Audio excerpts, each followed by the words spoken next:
The sound of someone chewing can be annoying. But what if only one specific person's chewing, your brother's for example, bothered you? And what if it went beyond annoyance to actual pain?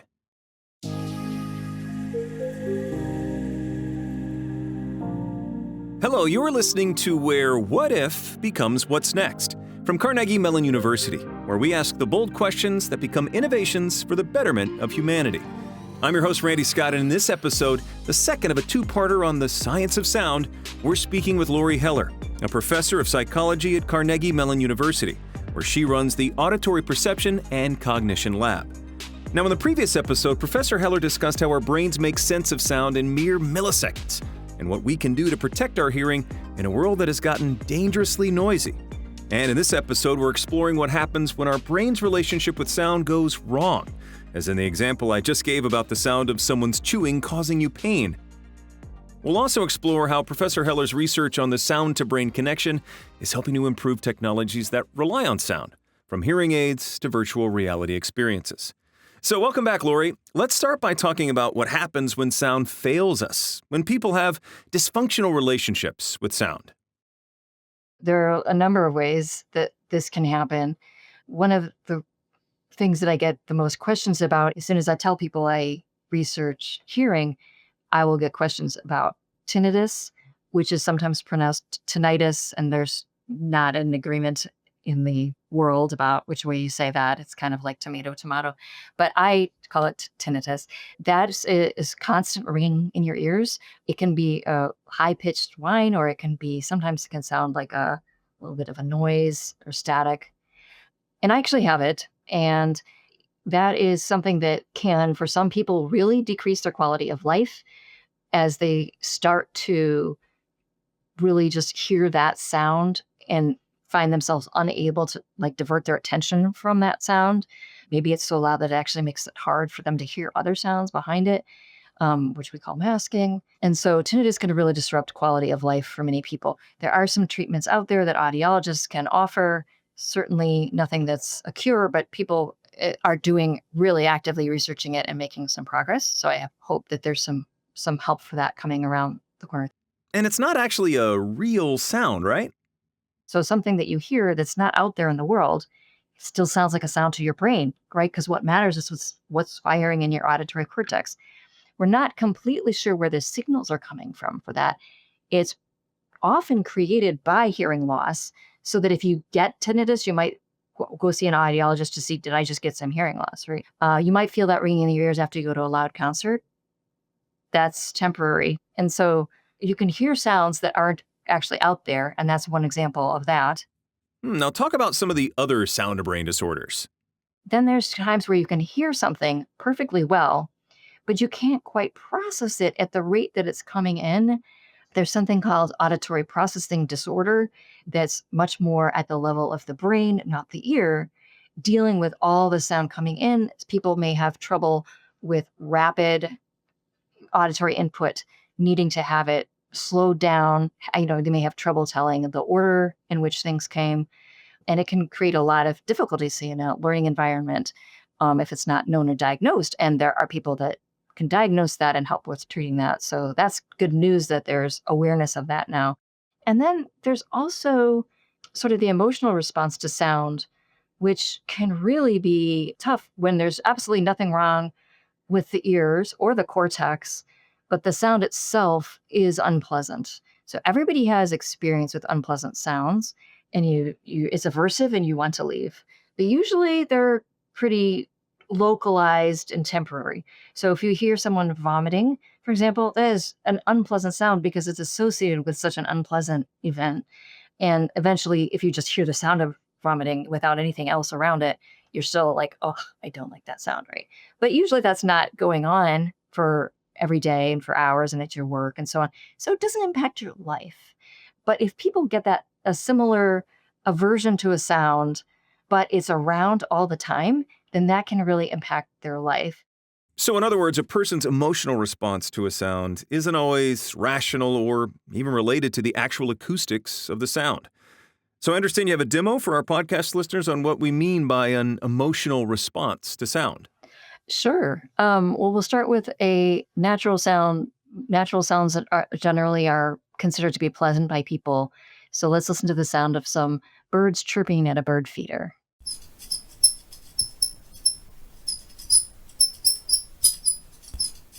Hopefully you found that pleasant, thinking about happy birds. But what if I were to tell you now that that was really the sound of two forks scraping against each other?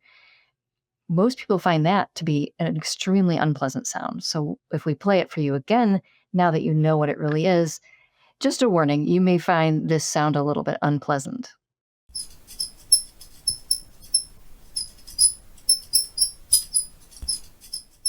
Oof, wow, knowing what it was totally changed how I feel about the sound. What is this teaching us about how we understand sounds? It's really teaching us that the recognition of sound is controlling the emotions that we feel about the sound rather than the actual acoustics of the sound in cases like this. So there's nothing so horrible about the sound itself. It's really what we think about what is making the sound that bothers us. And for some reason that we don't fully understand, people find that idea of metal on metal to be an unpleasant source of sound. There are acoustic features that do make some sounds more unpleasant than others as well. Maybe a lot of a certain kind of frequency content around 2 kilohertz or so that might match sort of the range that you might hear a scream in or something. Those may have certain properties that are unpleasant just because of their acoustics. But really, the most work is done just by our own recognition system and how we feel about the source that we think is making the sound. Okay, but Lori, why is this important? Does it mean I can change how I feel about a sound?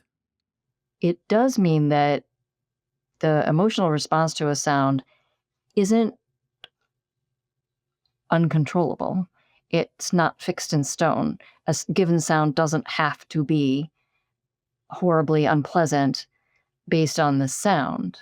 So it means that if you can change your associations with that sound through conscious practice, therapy, etc., then it's possible that you could change how upset the sound makes you feel through changing those associations. So it means that there's a path to change your response to an unpleasant sound. So I think that's just very generally a hopeful thing to know for people who are experiencing sound intolerance. I think, like most people, I try to avoid sounds I don't like, but can it get to a point where the sounds are simply unbearable? There's another kind of sound intolerance called misophonia, and that I actually have done some research on. There's nothing wrong with your ear. It doesn't matter how quiet or loud the sound is. If you hear that sound, it's unbearably awful. It's not just, "Ugh, I'd rather not hear that." It's almost like a physical pain. One of the most common triggers for misophonic reactions is the sound of chewing, someone else chewing. Your own chewing doesn't tend to trigger it, but someone else's chewing will trigger it. Sometimes it's just a certain family member's chewing even. But when you hear that sound, if you have that kind of an unpleasant, unbearable reaction, we're talking like you just really want to just leave the room. How are you going to have lunch with your colleagues? How are you going to have family dinner? It's a huge social impact, right? So you either suffer or you avoid. And when it gets to that point that it's really affected someone's life, then it's called this disorder of misophonia. That could really be debilitating. How prevalent is misophonia? There are a large number of people who have it. I can't give you a number because there isn't a formal diagnosis accepted yet, but it's at least a few percent of the population who have it. And it's really unpleasant. And there is not a standard cure for it yet, or standard treatment. And there's a lack of awareness about it. So many doctors don't even know about it, and audiologists don't really know what to do to treat it.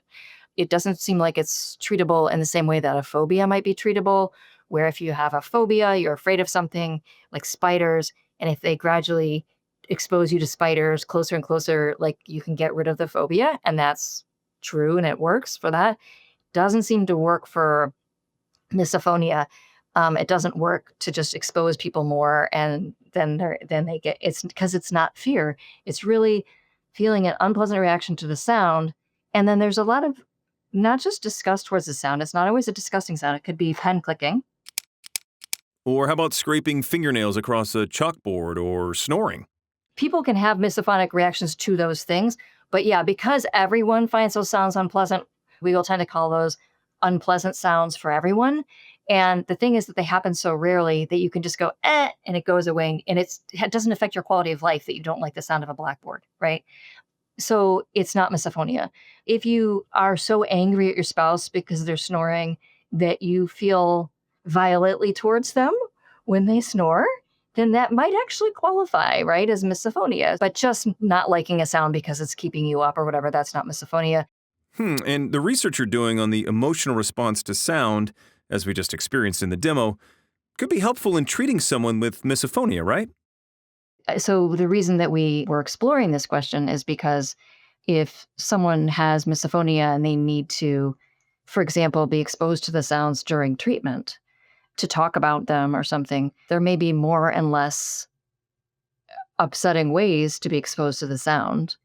And so there may be ways in which pairing the sound with movies or just suggestions of alternative sources for the sounds could make them more tolerable just in the moment, even to say, oh, yeah, that's the sound I'm talking about. But yeah, it's not so bad when I hear it in this context. So you mentioned chewing and pin clicking as possible triggers for a painful misophonia. But there's something called ASMR, where people find those exact same sounds pleasurable. What's that about? I do think of it as being the flip side. There's actually one paper, not a ton of evidence, but one paper that found a slightly higher incidence of people who experience ASMR, which is just a pleasure to certain sounds, that also have misophonia. In other words, there's some people who are just more reactive to sound in a positive or negative direction, which it is kind of interesting. The more you pay attention to sound, the more it can be horrible or pleasant. But the kinds of chills that can be experienced from ASMR for some people that they report anyway, are also well documented for people that experience chills when they listen to music. Well, this seems to be a good place to take a quick break. And when we come back, we're going to explore how an unlikely group is also suffering from too much noise on our planet: our animals.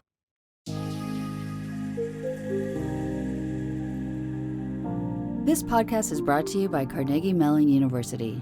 Located in Pittsburgh, Pennsylvania, CMU is a private, international research university, consistently ranked among the top universities in the world. Its trailblazing research is focused on creating, defining, and accelerating the future of artificial intelligence. For more information, please visit ai.cmu.edu.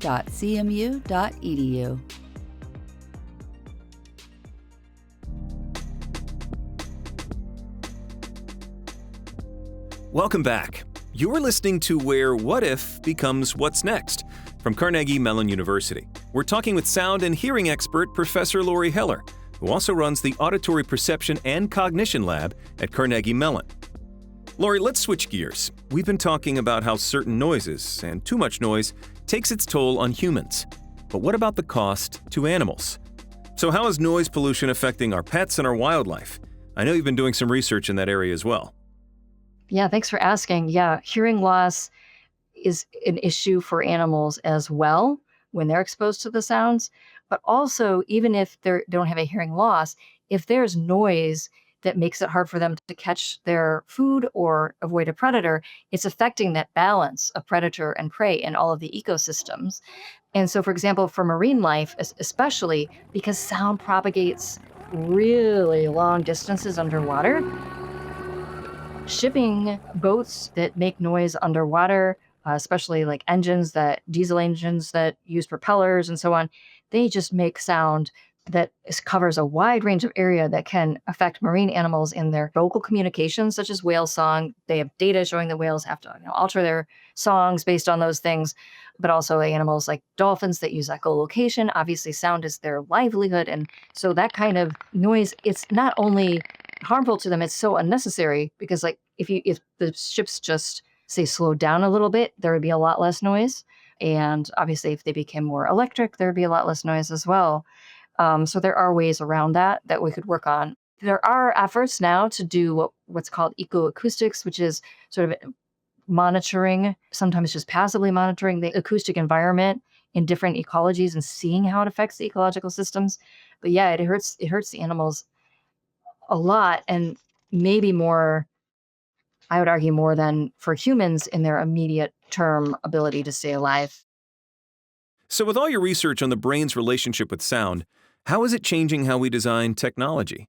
For example, I know Apple's transformed their AirPods so they can conduct hearing tests and they actually act as hearing aids.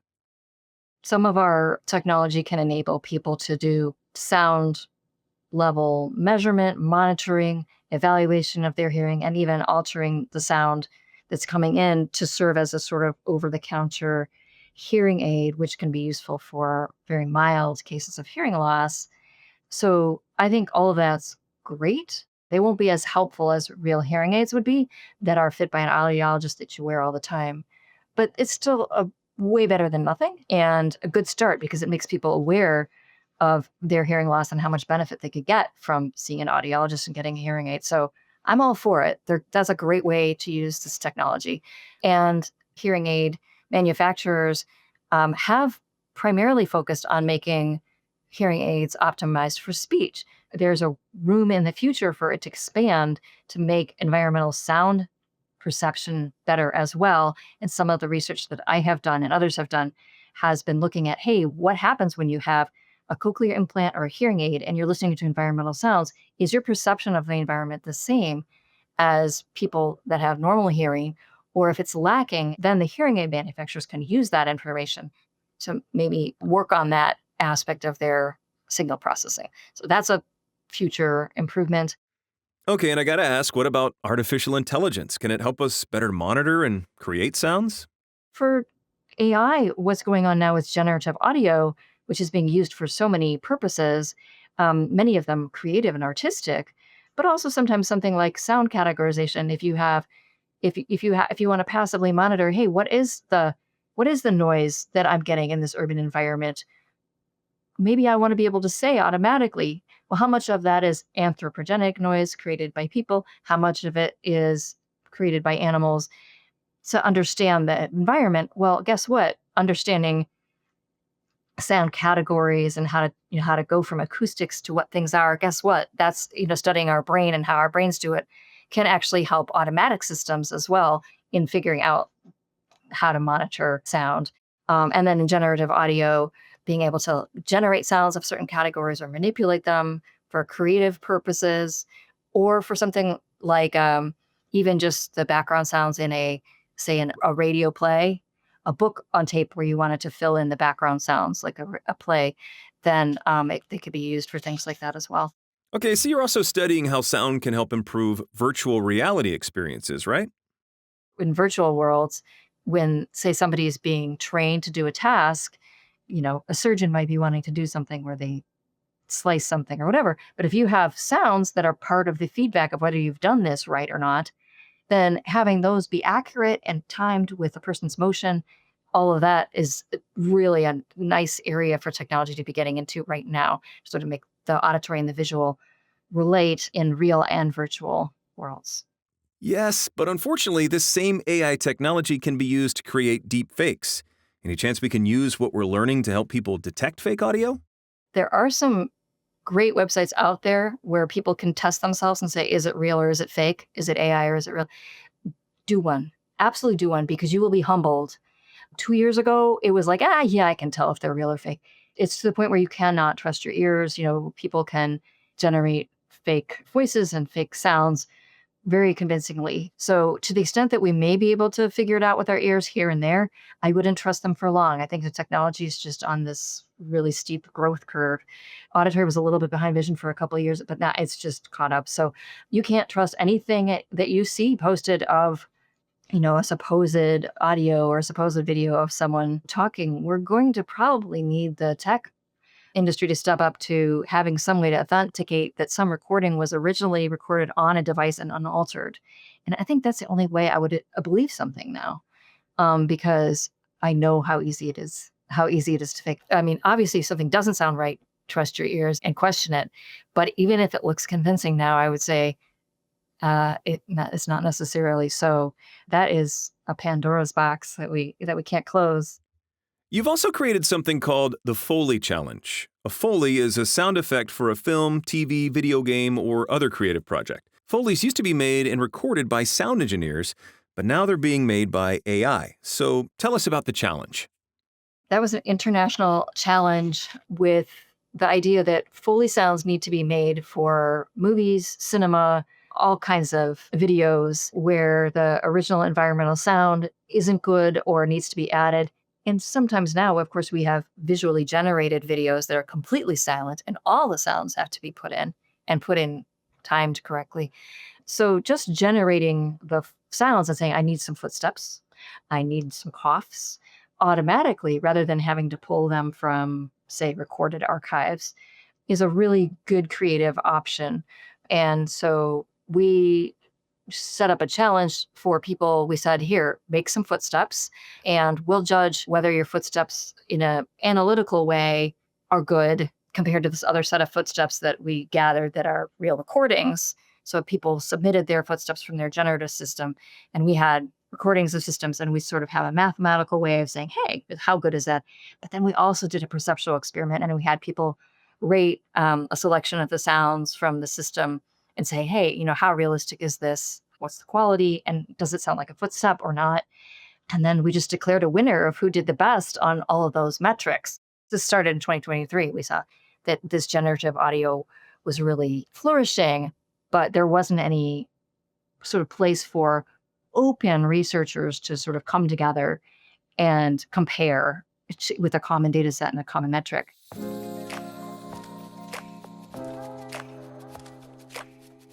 All right, I always like to talk about the future, so we're looking ahead into your crystal ball. I know you have one. 3 to 5 years. So what's next for sound and hearing? I foresee really great advancements in the biological side of both hearing loss prevention and tinnitus. I hope that we get more awareness and better treatment methods for things that aren't just about the ear, such as misophonia. I see that a growing increase of growing research, much of it funded by the Misophonia Research Foundation, that's really sort of increased the awareness that this might become part of the diagnostic manual for different kinds of disorders that everyone will be aware of. So I could see that really improving so that people who are suffering from that don't have to explain themselves. They can just point and say, I have that, and get appropriate treatment. And then for virtual reality systems, I see them just getting more and more realistic and able to make people feel like they're present in an environment with someone else or with something happening, which can be used for creative fun, but it can also, like I said, be used for training. I see that as getting much, much better, that the sound can be automatically generated. It will help with automatic generation of sounds for animation, movies. I don't think it's going to replace the art of real Foley artists and really good Hollywood movies, but it will be helpful for people who don't have a budget for that. Then hearing aid processing, I think hearing aids are going to get better and better at handling different kinds of situations and being fluid, being able to maybe decrease environmental sounds you don't want to hear and focus on the sounds you want to hear, but also let you hear sounds of nature if you want to hear them with different settings and so on. And I think that that's something I could see being much better 5 years from now than it is now. Well, that's a wrap for this episode. Want to say a special thank you to Professor Laurie Heller, our guest, and of course, thanks to you for listening. Please check out the show notes where you're going to find links to additional resources for our episode. And to learn more or contact us with comments or a story idea, visit cmu.edu/What's Next Podcast. Now, if you're enjoying the podcast, please rate and review us on your favorite podcast site, and please share with your friends. And don't forget to subscribe so you never miss an episode. I'm Randy Scott, and you've been listening to Where What If Becomes What's Next from Carnegie Mellon University, where we're asking the bold questions that become innovations for the betterment of humanity. Stay tuned and stay curious.